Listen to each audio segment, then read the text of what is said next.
Hey guys, welcome. And this is how to fix location on Android.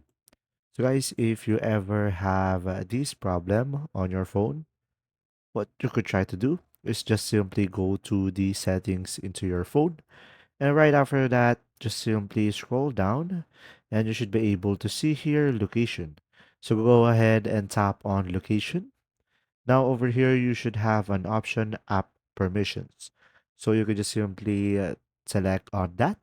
And from here, you will have all of the list of application that you allow the location to.